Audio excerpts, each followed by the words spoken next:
ఫలించి దేవుడు మనల్ని ముందుకు నడిపిస్తూ ఉంటాడు. అందుకని ఇక్కడ అంటూ ఉన్నాడు ఏమనంటే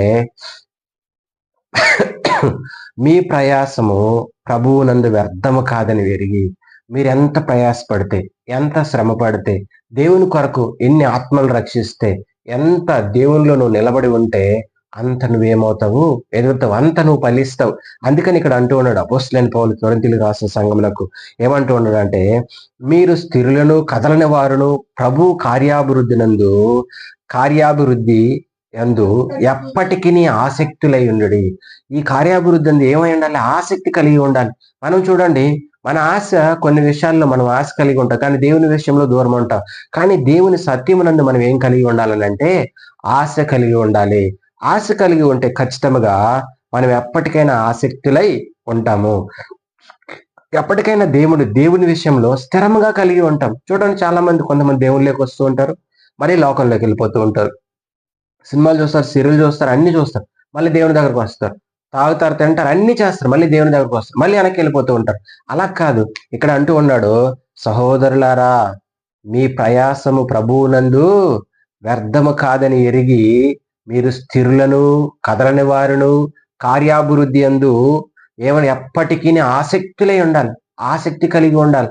ఆయన మనల్ని ఎందుకు పిలుచుకున్నాడని అంటే ఆయన పడిన ప్రయాసకి మనం ఎప్పుడు వ్యర్థం కాకుండా ఆయన సువార్తని ప్రకటించుట కొరకు, ఆయన మాటలను చెప్పుట కొరకు దేవుడు మనల్ని అందరినీ కూడా పిలుచుకున్నాడు. ఇంకొక మాట చూద్దాం, చూడండి, పిలిపిలికి రాసిన పత్రిక, గలతి 4:26 ఒకసారి చూద్దాం.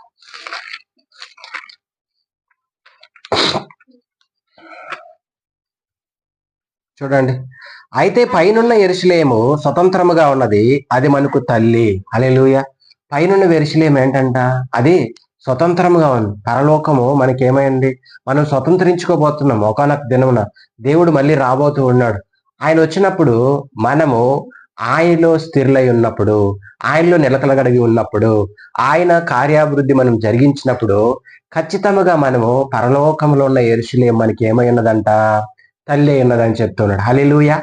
ఆ తల్లిని మనం ఎలాగుండాలని అంటే, మనము మన తల్లిని ఎలాగ గౌరవిస్తామో, ఎలాగుంటామో ఆ తల్లి వైపు ఒక చిన్న బిడ్డ తల్లి దగ్గరికి చేరుకోవాలని ఎంత ఆశ కలిగి ఉంటాడో, పరలోకములో ఉన్న పరమాత్ముని చూచుట కొరకు, ఆ పరలోకమును చూచుట కొరకు మనం అందరం కూడా ఏం కలిగి ఉండాలని అంటే అట్టి గొప్ప ఆశను మనము కలిగి ఉండాలి. ఇంకొక మాట చూడండి, పిలిపిలికి రాసిన పత్రిక 1:27 ఒక మాట ఉంటారు.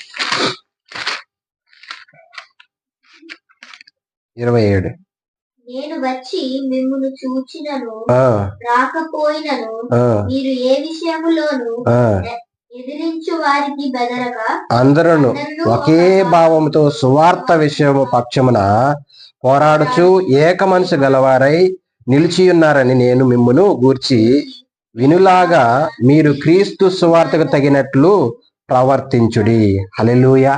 దేనికి ప్రవర్తించాలంట? మనం పిలుచుకున్న పిలుపు, మనకిచ్చిన ఈ స్వతంత్రం కొరకు, కీర్తి సువార్తను ప్రకటించుట కొరకు మనం ఏమవకూడదు, బెదరకూడదు.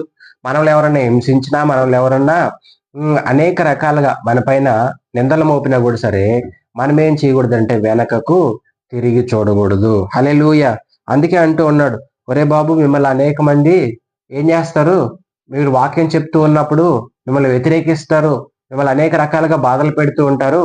అయితే మీరు ఆ సత్యమును మీరు ఏం చేయాలంటే ఇతరులకు బోధించండి.